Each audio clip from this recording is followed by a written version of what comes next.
Praise Lord. परमेश्वर धन्यवाद. पुन्हा एकदा आज यूट्यूबच्या माध्यमातून माझ्या प्रिय लोकांनो मी तुमच्या समोर येत आहे आणि प्रभूला धन्यवाद देतो की परमेश्वर वचनाद्वारे प्रत्येकाशी तो बोलत आहे.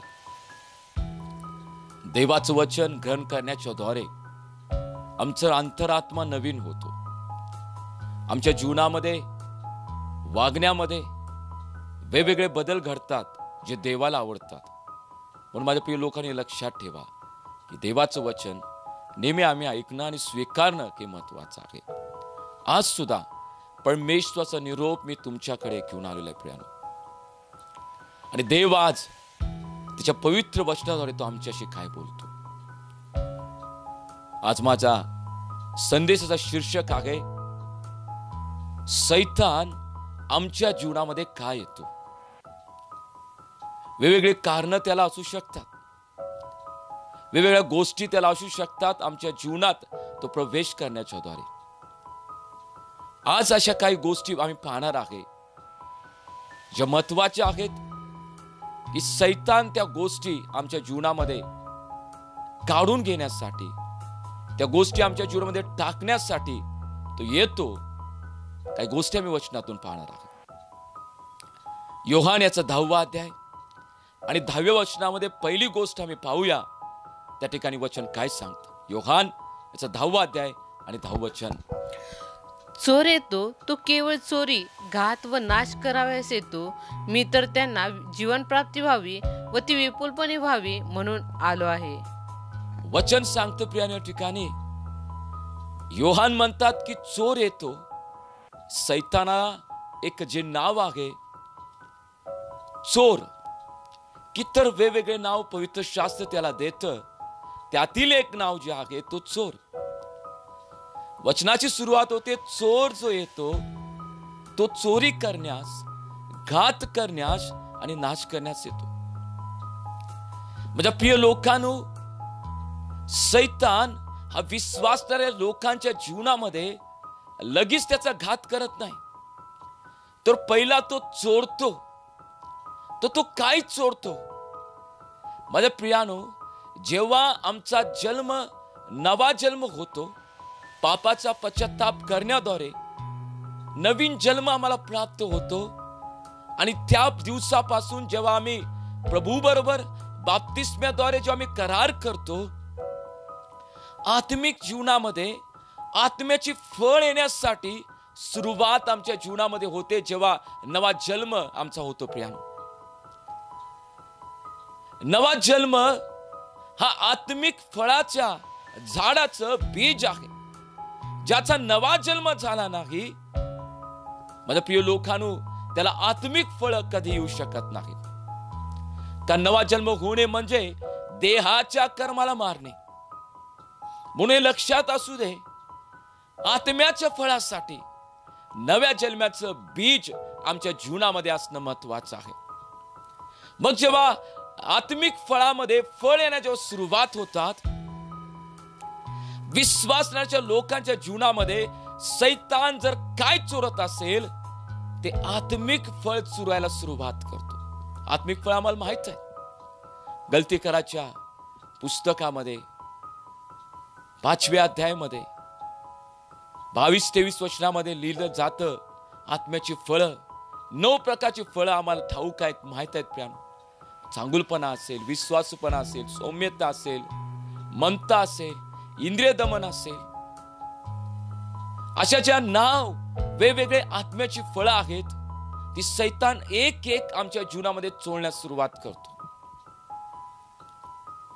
कारण त्याला माहित आहे या विश्वासणाऱ्या लोकांच्या जीवनामध्ये जर प्रवेश करायचा आहे तर त्यांची आत्म्याची फळं आम्हाला चोरायला पाहिजे. कारण प्रिय लोकांना, तुम्हाला ठाऊक आहे, जर एखादं झाड तुम्ही दारात लावलेलं आहे आणि ते चांगलं फळ देतं, तर लोकांपासून, जनावरांपासून त्याचं संरक्षण करण्यासाठी त्याच्या भोवती आम्ही कुंपण घालतो. त्याचप्रमाणे एखादा व्यक्ती जो आत्म्यामध्ये फळ देत आहे निरंतर सातत्यानं, अशा लोकांच्या भोवती देव, येशू त्याच्या रक्ताचं कवरिंग असतं. कितीक लोक म्हणतात की माझ्या जीवनावरती येशूच्या रक्ताचं कवरिंग आहे. पण तू काही गैरसमज आम्ही दूर करण्याची वेळ आहे. सर्व लोकांच्या जीवनावरती येशूच्या रक्ताचं कवरिंग नसतं. पुढे जे लोक आत्म्यामध्ये फळ देण्यासाठी जे शिकलेले आहेत, ते फळ देण्यासाठी सुरुवात करत आहेत. कदाचित सर्व फळ नसतील, पण जेवढी फळ त्यांना माहित आहे ते देण्याचा प्रयत्न करत आहेत. अशा प्रत्येकांवरती पवित्र आत्म्याची जी फळं आहेत, अशा प्रत्येक लोकांवरती येशूच्या रक्ताचं कवरिंग असतं. मग जसं आम्ही त्या आमच्या झाडाचं संरक्षण करतो लोकांपासून, जनावरांपासून, तसा देव त्याचे देवदूत पाठवून, त्याच्या रक्ताचं कवरिंग पाठवून आम्हाला तो संरक्षण देत असतो. दुष्ट आत्मे येशूच्या रक्ताचं कवरिंग छेदून ते आत जाऊ शकत नाही. मग त्याला माहित आहे याच्या जीवाचा जर मला नाश करायचा तर पहिला मला चोरी करायची आहे. मग तो आमच्या जीवनामध्ये आत्म्याची फळं चोरायला सुरुवात करतो. मग त्या आत्म्याच्या फळाच्या विरुद्धात काही गोष्टी आमच्या जीवनामध्ये टाकायला सुरुवात करतो. जिथं शांती असणार तिथं अशांतीच्या गोष्टी घेऊन येण्यासाठी तो प्रयत्न करणार. जिथं प्रीती असणार तिथं अप्रीतीच्या गोष्टी घेऊन येण्यासाठी तो प्रयत्न करणार. जिथं क्षमा असणार तिथं अक्षमा करायचं हृदय आणण्याचा तो प्रयत्न करणार. कारण त्याला आम्हाला आमच्या जीवनातील आत्म्याची फळं चोरायची आहेत. आत्म्याची फळ चोरण्याच्या द्वारे त्याला आमच्या शरीरामध्ये, आमच्या जीवनामध्ये त्याला प्रवेश करायचा आहे. यासाठी की आमचा जो आत्मा आहे त्याचा नाश त्याला करायचा. म्हणून प्रिय लोकांनी लक्षात ठेवा, सैतान जे येशूच्या रक्ताच्या खाली झाकलेले आहेत त्यांच्या जीवनामध्ये तो डायरेक्ट प्रवेश करून त्यांच्या आत्म्याचा कधी तो नाश करू शकत नाही. त्याला आत्म्याची फळं चोरायची आहेत. आणि माझा हा शब्द लक्षात ठेवा, आत्म्याचं फळाचं जर आमच्या जीवनामध्ये ते दिसले पाहिजेत तर त्या ठिकाणी नव्या जन्माचं बीज आमच्या जीवनामध्ये असलं पाहिजे. ज्याचा नवा जन्म झाला नाही पश्चातापाद्वारे तो कधीही आत्म्याचं फळ देऊ शकत नाही. कदाचित काही लोकांनी पश्चाताप केले असतील आणि जर आत्म्याचे फळ नसतील तर त्यानं योग्य पश्चाताप अजून त्या जीवनामध्ये केला नाही. आणि जेव्हा सैतान त्या आत्म्याच्या फळाच्या विरुद्धात त्या ठिकाणी त्याच्या गोष्टी टाकत असतो, त्याच्या विरुद्धात आम्ही उभा राहिलो नाही. जर त्या सैतानाला आमची आत्मिक फळं जर चोरू द्यायची नाहीत तर हे लक्षात ठेवा, आम्ही प्रिय लोकांनो, जेव्हा तो अशांती आणेल आम्हाला शांतीमध्ये राहायचं आहे. जेव्हा तो आमच्या जीवनामध्ये लोकांविषयी अप्रीती टाकण्याचा प्रयत्न करेल आम्ही प्रीतीमध्ये राहायचं आहे. जेव्हा लोकांना आमच्या जीवनामध्ये न क्षमा करायचं हृदय आणण्याचा प्रयत्न करेल आम्हाला क्षमा करायचं आहे. ज्या ज्या चांगल्या गोष्टी न करू नये म्हणून तो आमच्या विचारांमध्ये काही शब्द टाकतो, आमच्या विचारांशी, आमच्या मनाशी तो बोलतो. नेत्राच्या द्वारे काही गोष्टी आमच्या मेंदूंमध्ये जेव्हा शिरतात, परिस्थिती काही गोष्टी निर्माण करते की आम्ही आत्मिक फळं त्या ठिकाणी त्याग करावा, त्यावेळी आम्ही जास्त आत्म्याच्या फळ देण्याचा प्रयत्न आम्ही केला पाहिजे. आम्ही सैतानाची बोललं पाहिजे. तुम्हाला सांगत आहेस की त्या व्यक्तीला क्षमा करू नको, जाऊ नको. माझ्या प्रिय लोकांनो, त्या व्यक्तीला जाऊन आम्ही क्षमा केली पाहिजे, त्याला भेटलं पाहिजे. जो सैतान म्हणताय त्याच्यावर बोलू नको, आम्ही त्याच्याकडे जाऊन बोललं पाहिजे. कारण हे क्षमा करायचं एक आत्मिक फळ आमच्या जीवनामध्ये आहे.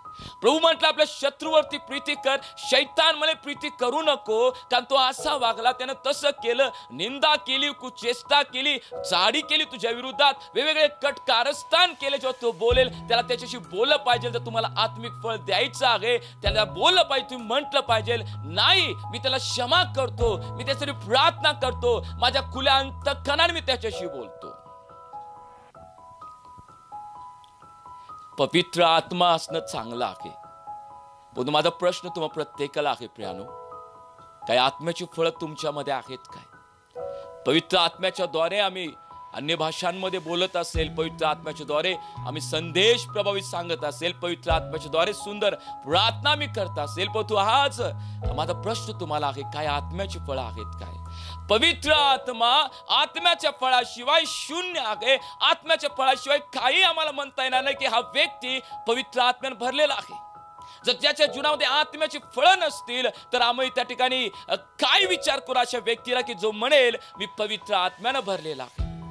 पवित्र आत्म्याचा बाप्तिस्मा माझ्या जीवनामध्ये झालेला आहे आणि तासभर अर्धा तासभर मी अन्य भाषेमध्ये बोलतो, पण जर माझ्या जीवनामध्ये आत्मिक फळ नाही तर आम्ही स्वतःला तपासलं पाहिजे, खरोखर माझ्या जीवनामध्ये पवित्र आत्म्याचं कार्य सुरू आहे काय? हे तपासणं किती महत्वाचं आहे. म्हणून पहिली गोष्ट लक्षात ठेवा, सैतान यासाठी येतो, तो घात आणि नाश करायच्या अगोदर आत्मिक फळ चोरून आमच्या भोवती ज्या रीतीनं येशूच्या रक्ताचं कवरिंग आहे, तो कवरिंग तुटावं तोपर्यंत वाट त्या ठिकाणी पाहत असतो प्रियानो. कारण त्याला आमच्या जीवनातील आत्मिक फळं त्या ठिकाणी चोरायची आहेत. जेव्हा तो आत्मिक फळ चोरेल तो आमच्या जीवनामध्ये तो प्रवेश करू शकतो. पहिली गोष्ट लक्षात ठेवा, सैतान येतो तो आमचे आत्मिक त्या ठिकाणी फळ चोरण्यासाठी. दुसरी गोष्ट आम्ही पाहूया, मार्कच्या 9व्या अध्यायामध्ये जर पाहिलं, 22 वचन काय सांगतं? मार्क 9:22, ह्याचा नाश करावा म्हणून त्याने ह्याला पुष्कळदा विस्तवात व पाण्यात टाकले. पण आपल्या हातून काही होणे शक्य असेल तर आम्हावर दया करा व आम्हाला सहाय्य करा. जेव्हा आत्म्याची फळ तो चोरतो आणि 9:22 सांगतं मार्क, त्यावेळी तो नाश करायला तयार आहे. जसा त्या ठिकाणी भूत लागलेला एक तरुण होता, सैतानाला त्या जीवनामध्ये प्रवेश यासाठी केला, त्याला, माझा शब्द लक्षात ठेवा प्रियानो, त्याला त्याच्या शरीरामध्ये इंटरेस्ट होता म्हणून नव्हे.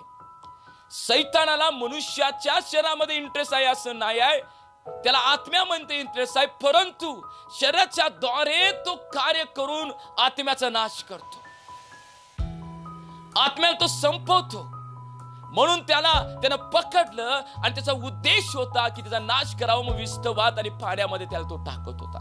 पण पहिली गोष्ट लक्षात ठेवा, सैतान येतो तो आमचे आत्मिक फळ चोरून, जेव्हा आम्ही त्याला आपल्या जीवनामध्ये परवानगी देऊ ते आत्मिक फळ चोरण्याची, तेव्हा तो आमच्या जीवनाचा आणि आत्म्याचा तो नाश करेल, मार्क 9:22 प्रमाणे. दुसरी गोष्ट, सैतान काय येतो? मत्तईच्या 4थ्या अध्यायामध्ये पहिलं वचन काय सांगतं? मत्तई 4था अध्याय आणि पहिलं वचन, मत्तई 4था अध्याय पहिलं वचन. तेव्हा सैतानाकडून येशूची परीक्षा व्हावी म्हणून आत्म्याने त्याला अरण्यात नेले. म्हणजे प्रिय लोकांनो, या ठिकाणी वचन सांगतंय की येशूची परीक्षा व्हावी म्हणून सैतानाने त्याला अरण्यात नेले. दुसरी गोष्ट, सैतान काय येतो? आमच्या परीक्षा घ्यायला. मग या परीक्षा वेगवेगळ्या असतात. पाप वेगळा आहे, मोह वेगळा आहे आणि त्या ठिकाणी परीक्षा वेगळी आहे. प्रिय लोकांनो, ही जी परीक्षा आहे ती परीक्षा काय असते? जेव्हा मी वचनाची कबुली करतो, जेव्हा मी आजारपणामध्ये असतो, आम्ही घोषणा करतो की येशूला बसलेल्या फटक्याद्वारे मला आरोग्य दान मिळले, यशा 53:5 प्रमाणे, त्याच वेळी सैतान आमच्या जीवनामध्ये अशा प्रकारे आजाराने मला पकडलेला असतो. मग आम्ही काय करायचं? आजाराकडे लक्ष द्यायचं का आम्ही देवाच्या वचनाकडे लक्ष द्यायचं? आणि प्रभू म्हटला फिलिप 4 त्या ठिकाणी 19 मध्ये, मी तुमची सर्व गरज माझ्या महिम्याच्या शक्तीने पुरवेल. त्यावेळी सैतान मग मनात विचार टाकतो, मग तुझे आर्थिक गोष्टी का कमजोर आहेत? मग आम्ही वचनावरती विश्वास ठेवतो का त्या ठिकाणी त्या परिस्थितीत विश्वास ठेवतो? ही परीक्षा आहे. जसे योबाच्या जीवनामध्ये त्याची ठिकाणी संपत्ती गेल्याच्या द्वारे परीक्षा आली, मग योबाच्या जीवनामध्ये त्याची मुलं मरण पावण्याच्या द्वारे परीक्षा आली, मग योबाच्या जीवनामध्ये त्या ठिकाणी त्याच्या शरीरामध्ये आजारपणाला ही परीक्षा आली. या सर्व परीक्षेमध्ये त्यानं म्हटलं की प्रभू धन्य तुझं नाव, तू दिलंस, तू घेतलंस, तुझ्या नावाची मी स्तुती करतो. ही परीक्षा आहे. मग या परीक्षेमध्ये आम्ही प्रभूच्या प्रत्येक त्या अभिवचनावरती विश्वास ठेवतो का सैतान ज्या परीक्षा आमच्या जीवनामध्ये टाकत आहे, जे नकारात्मक शब्द देवाच्या वचनाच्या विरुद्धात तो बोलत आहे, त्याच्यावरती आमचा विश्वास आहे. कारण सैतान जो परीक्षा आणतो, आम्ही त्या परीक्षेमध्ये खाली पडण्यासाठी, आणि देव परीक्षेला परमिशन यासाठी देतो आमच्या जीवनामध्ये उन्नती होण्यासाठी. युबाचा नाश करावा म्हणून त्यानं सैतानानं परीक्षा घेतली, देवानं ती परीक्षेचा त्या ठिकाणी रिझल्ट जो लागला आम्ही पाहतो, त्याला दुप्पट आशीर्वाद देऊन देवानं आशीर्वाद केलं, हे त्याची उन्नती होती.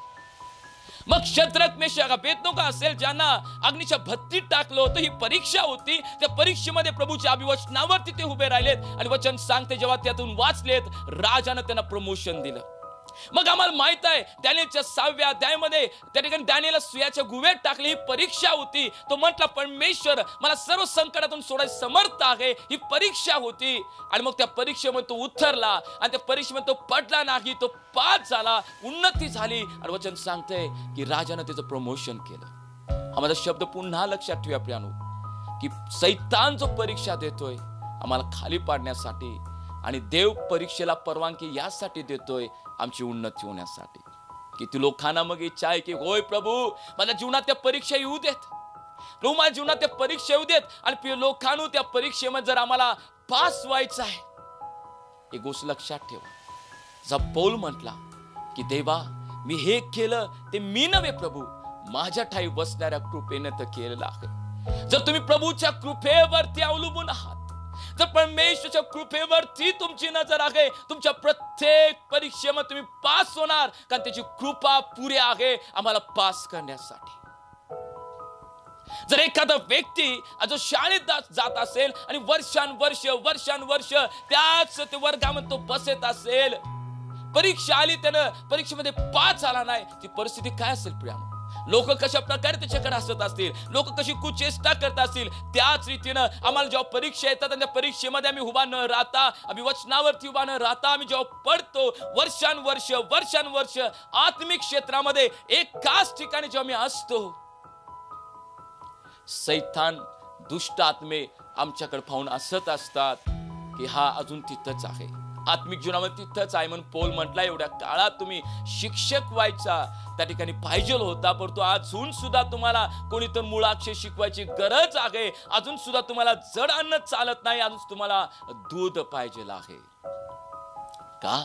कारण परीक्षेमध्ये उभारत नाही, आम्ही परीक्षेमध्ये टिकत नाही, आम्ही वचनांवरती आम्ही विश्वास ठेवत नाही. आम्ही घोषणा तर करतो, पण त्या वचनाची आम्ही घोषणा केली त्याच्या विरुद्धातच सैतान आमच्या जीवनामध्ये परीक्षा आणतो. आम्ही म्हणतो प्रभू चांगला आहे, मग आमच्या जीवनामध्ये वेगवेगळे संकट आणते, मग संकटामध्ये सुद्धा आम्ही म्हणत आहे काय होय प्रभू चांगला आहे. दुसरी गोष्ट लक्षात ठेवा, सैतान का जीवनात येतो? परीक्षा आणतो. त्या परीक्षेमध्ये आम्ही पडावं, आमचा नाश व्हावा म्हणतो परीक्षा आणतो. प्रभू येशू ख्रिस्ताच्या जीवनामध्ये सुद्धा परीक्षा आणली, पण येशू ख्रिस्त त्या परीक्षेमध्ये उभा राहिले. तिसरी गोष्ट वचनामध्ये काय सांगतं? मत्तेच्या 13व्या अध्यायामध्ये 19 वचन काय सांगतं की सैतान काय येतो? मत्ते याचा 13वा अध्याय आणि 19 वचन. कोणी राज्याचे वचन ऐकतो पण ते त्याला समजत नाही, तेव्हा तो दुष्ट येऊन त्याच्या अंतःकरणात पेरलेले हे ते हिरावून घेतो. वाटेवर पेरलेले तो हा आहे. सैतान येतो, वचन सांगतं, वचन हिरावून घेण्यासाठी. मग तो असंच हिरावून घेत नाही आहे, असंच कुणा जीवनातील वचन तो काढून घेत नाही. वचन सांगतं राजाचं वचन त्यानं ऐकलं आणि त्याला ते समजलं नाही. जेव्हा तुम्ही भक्तीमध्ये प्रभूच्या मंदिरामध्ये येता, सभागीता मंडळीची प्रार्थना असते, त्यावेळी तुम्ही एकत्र येता, तुम्ही वचन वाचत असताना ज्या वचनाचा तुम्ही अभ्यास करता ते वचन तुम्हाला समजतं काय याचा विचार तुम्ही करा प्रियानो. जर वचन भक्तीमध्ये समजत नसेल तर एखाद्या ब्रदरला सिस्टर विचारू शकता, पाळक साहेबांनी जे वचन शिकवलं, ब्रदर सिस्टरांनी जे वचन शिकवलं त्याचा अर्थ मला सांगा, मला समजलं नाही.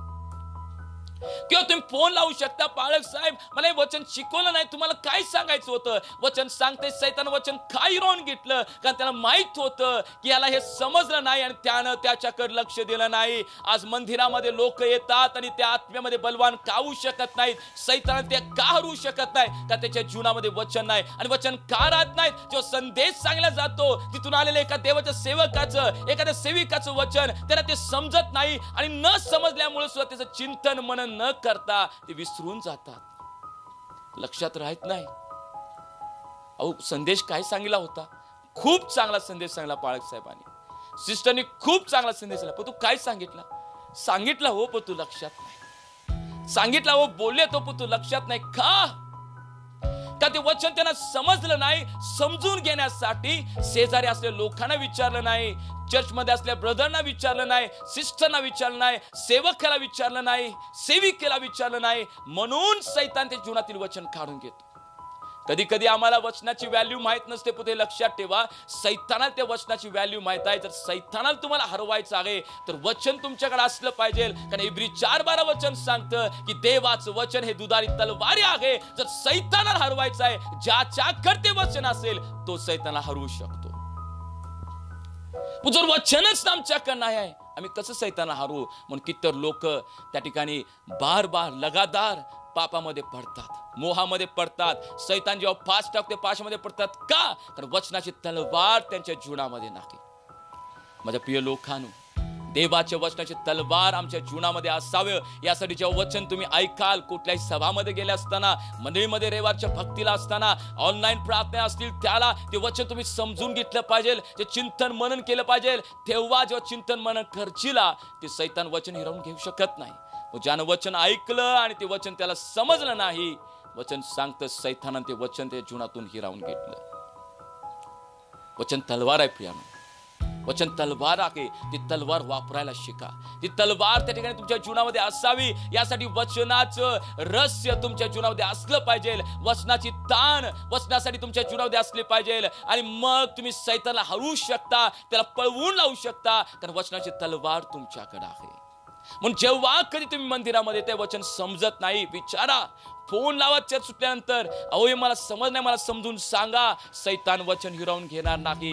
सैतान तुमच्या जीवनातून ते वचन काढून घेणार नाही, आणि तुम्ही सैतानाला पराजित करू शकता. चौथी गोष्ट, सैतान आमच्या जीवनामध्ये काय येतो, कशासाठी येतो. चौथी गोष्ट, प्रेषित याचा 5वा अध्याय आणि 3रं वचन काय सांगतं. प्रेषित 5वा अध्याय 3रं वचन. तेव्हा पेत्र म्हणाला, हनन्या, तू पवित्र आत्म्याशी लबाडी करावी व जमिनीच्या किमतीतून काही ठेवून घ्यावे, म्हणून सैतानाने तुझे मन का भरवले आहे. प्रिय लोकांनो, आम्हाला ठाऊक आहे हनन्या आणि सफीरा ज्यांनी पवित्र आत्म्याशी लबाडी केली, जे काही विकलं त्यातून काही त्या ठिकाणी तिने राखून ठेवलं होतं. पेत्राला म्हणायचं नव्हतं की तू राखून का ठेवलेला आहेस. पेत्रानं मागितलं सुद्धा नव्हतं. याने पाहिलं की कितीतर लोक त्या ठिकाणी सेवेसाठी देत आहेत, म्हणून याने सुद्धा आपलं विकलं आणि आणलं. पेत्र काय म्हटला की तू लबाडी केलीस. तू जर म्हटला असतास हन्या, तू म्हणला असतास सफीरा की हे आम्ही थोडं राखून ठेवलेलं आहे, तर काही प्रॉब्लेम नव्हता. तू वचन सांगतं की त्याने पवित्र आत्म्याशी लबाड केली, राखून ठेवलं, आणि म्हटलेत की नाही आम्ही काही राखून ठेवलं नाही. हनन्या बाबा, तू सगळं आणलेस काय. ओय पेत्र, मी सगळं आणलंय. आणि मग त्या पती पत्नीची सल्ला मसला झाली होती, आपण थोडं ठेवूया आणि देऊया, बाकीच देऊया. आणि पेत्र विचार त्यावेळी सांगितलं मी सगळं आणलेलं आहे. तू पेत्र ज्या आत्म्याच्या द्वारे चालत होता, जो पवित्र आत्मा त्याला लीड करत होता, तो सर्व काही गोष्टी प्रकट करत होता. अन्याला म्हणला तो, हनन्या, अरे बाबा तू सगळं दिलंयस काय. तर हनन्या त्यावेळी म्हणला असं, नाही पेत्र साहेब, मी थोडं ठेवलेलं आहे. पेत्र म्हणाला, ठीक आहे, ओके, काय प्रॉब्लेम नाही, ठेव तुझ्या गरजांसाठी. मग तो परत त्यानं पवित्र आत्म्याशी लबाडी केली. ठेवलेला असताना स्वतः म्हटला की नाही, मी सगळं दिलेलं आहे. आमचं पाप लपवण्याच्या द्वारे आमच्या शिक्षा येऊ शकते, पण तो योग्य पश्चातापाद्वारे जो आम्ही त्याच्या समोर येईल, आमचा तो बाप आहे, तो आम्हाला क्षमा करू शकतो. कारण मिका 7:18 प्रमाणे त्याला दया करण्यामध्ये आनंद आहे. आणि वचन पहिले योगानेचं पहिला त्याने वचन सांगतो, तुमची पापे कितीही असतील, जेव्हा तुम्ही पदरी घेशीला, मी सर्व पाप क्षमा करेन. म्हणून प्रिय लोकांनो, कधीही पाप आपलं लपवू नका. पश्चातापाद्वारे या, परमेश्वर पापा क्षमा करेल. अन्य म्हटला नाही, वचन सांगतं ऑन दी स्पॉट त्या ठिकाणी मरण पावला. आणि मग काही लोक त्याला गेलेत पुरायला. आणि मग थोड्या वेळाने आम्ही पाहतो त्या ठिकाणी सफीरा आली. आणि मग सफीराला सुद्धा विचारलं की बाई तू सगळं हे दिलेस काय. ती सुद्धा म्हणते होय होय आम्ही सगळं दिलंय. तू लबाड का बोलतेस, तू लबाड का बोलतेस. ज्या लोकांनी तुझ्या पतीला पुरलं त्यांचे पाय त्या ठिकाणी त्या उंबऱ्याला लागतील तोपर्यंत तू ते रचणार. आणि वचन सांगते ती जाग्याला मरण पावली. माझ्या प्रियानो, काय सांगायचं आहे. प्रेषित 5:3 काय सांगतं, पाप करण्यासाठी सैतानानं त्यांना प्रवृत्त केलं. म्हणून चौथी गोष्ट लक्षात ठेवा, सैतान पाप करण्यासाठी मनुष्याला प्रवृत्त करतो. त्याला त्या ठिकाणी तो ज्ञान देतो पाप करण्यासाठी. आम्हाला ठाऊक आहे बरेचसे लोक जे त्या ठिकाणी व्यसनाच्या अधीन असतात. समजा एखादा व्यक्ती तंबाखू खात आहे, आणि जेव्हा त्याच्याकडे तंबाखू संपेल, तो एका ठिकाणी उभा राहतोय आणि बघतोय, नजर फिरवते, कोण खाते तंबाखू. बरोबर त्या ठिकाणी त्याची नजर जाते, हा व्यक्ती तंबाखू खाणारा आहे. हे ज्ञान कोण देतंय. त्या ठिकाणी घरफोडी करणारे लोक, मर्डर करणारे लोक, त्या ठिकाणी फसवणारे लोक, त्या ठिकाणी ऑनलाईन फसवणारे लोक, यांना ज्ञान कोण देते. त्याच्या युनिव्हर्सिटी नाही आहेत, त्याचे कॉलेजेस नाही आहेत. तर माझ्या प्रियानो, त्या ठिकाणी सैतान हे लोकांना बुद्धी देत आहे पाप करण्यासाठी. माझा शब्द लक्षात ठेवा, सैतान पाप करण्यासाठी बुद्धी देतो आणि मार्ग तयार करतो. तो मार्ग तयार करतो. आमच्या लहानपणी सुद्धा आम्ही सुद्धा त्या प्रभूला जेव्हा ओळखत नव्हतो आम्ही चोरी केली. आमच्या घरामध्ये जी बहीण त्या ठिकाणी प्लास्टिकच्या डब्यामध्ये पैसे साठवत होती आणि बहीण आणि घरातले लोक बाहेर गेल्यानंतर हळूच आम्ही जायचं आणि त्या ठिकाणी प्लास्टिकच्या डब्यातून हळूच त्या ठिकाणी चमचा घालून हळूच पैसे आम्ही काढायचं आणि मग ते व्यवस्थित ठेवायचे, कोणाला समजलं नसलं पाहिजे. मग तो बहीण म्हणायची अरे पैसे टाकतोय कमी कसे होतात, पैसे टाकतोय कमी कसे होतात. मग त्याला समजलं एकदा की बाबा हात चोरतोय. मग तिनं काय केलं, लोकेशन बदललं. आणि मग मी ज्यावेळी लहानपणी ते बघायला जायचं त्या ठिकाणी ते पैसे ते बिशी नसायची, पैसे ठेवलेली, तो डबा नसायचा. मग मी विचार करायचा कुठं ठेवले असेल आणि दुसऱ्या मिनिटाला ती लगेच सापडायची. मला काय सांगायचं प्रियानो, सैतान पाप करण्यासाठी बुद्धी देतो आणि मार्ग तयार करतो. आज व्यसनामध्ये तरुण जात आहेत, वेगवेगळ्या प्रकारचे व्यसन करतायत. ते व्यसनाच्या गरजा पुरवण्यासाठी लबाडी कशा प्रकारे आई वडिलांवरती बोलत आहेत, चोरी कशा प्रकारची करताय मला ठाऊक आहे. असं त्या ठिकाणी न्यूजपेपरमध्ये मी पाहतो, आम्ही मोबाईलमध्ये वेगवेगळे त्या ठिकाणी व्हिडिओ पाहतो. सैतान पाप करण्यासाठी बुद्धी देतो आणि मार्ग तयार करतो. त्या बुद्धीचा आम्ही कशा रीतीनं उपयोग करून आम्ही पापामध्ये आम्ही पाहू शकतो प्रियानो.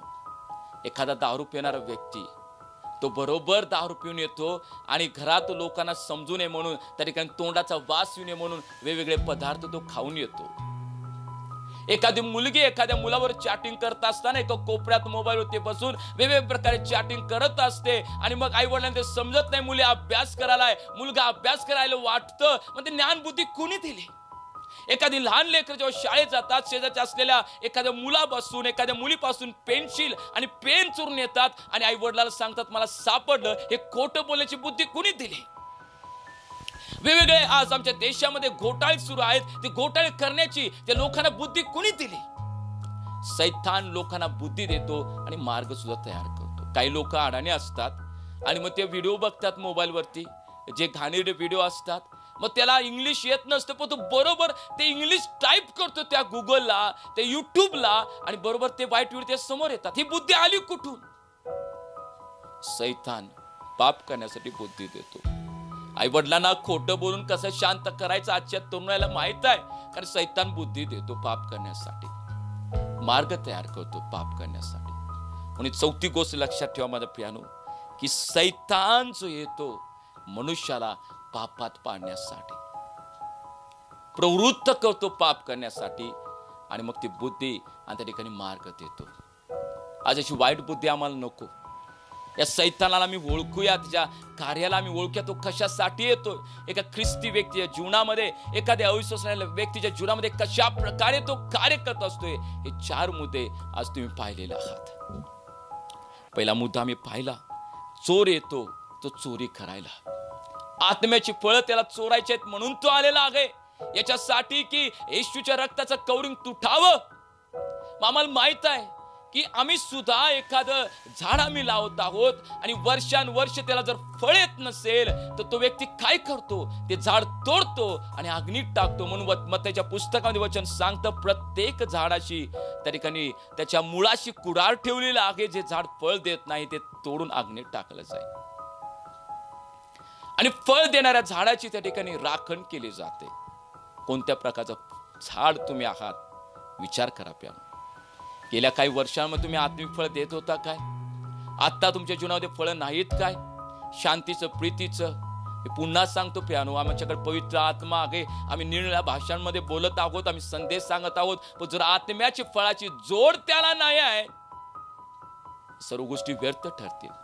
एखादा व्यक्ती 9 कृपादानां जरी भरला असेल पण त्याची गॅरंटी देता येत नाही तो स्वर्गात जाईल का नाही. पण जो व्यक्ती 9 कृपा आत्म्याच्या फळानं भरलेला आहे त्याची गॅरंटी आहे तो स्वर्गामध्ये जाऊ शकतो.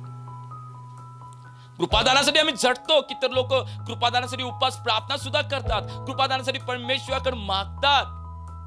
किती लोक आहेत आत्म्याच्या फळासाठी प्रभूकडे झटतात. प्रभू माझ्या जीवनामध्ये प्रीतीची गरज आहे, मला प्रीतीनं भर. प्रभू माझ्या जीवनामध्ये क्षमेचं अंतःकरण पाहिजे, क्षमेचं अंतःकरण दे. मला इंद्रिय दमन करायचं आहे, सौम्यता लिंथानं माझं जीवन भर. किती लोक आहेत अशा प्रकारे विचार करतात. किती प्रकारे माझे प्रिय आज परमेश्वराचा आत्मा स्पष्टपणे तुमच्याशी माझ्याशी तो बोललेला आहे.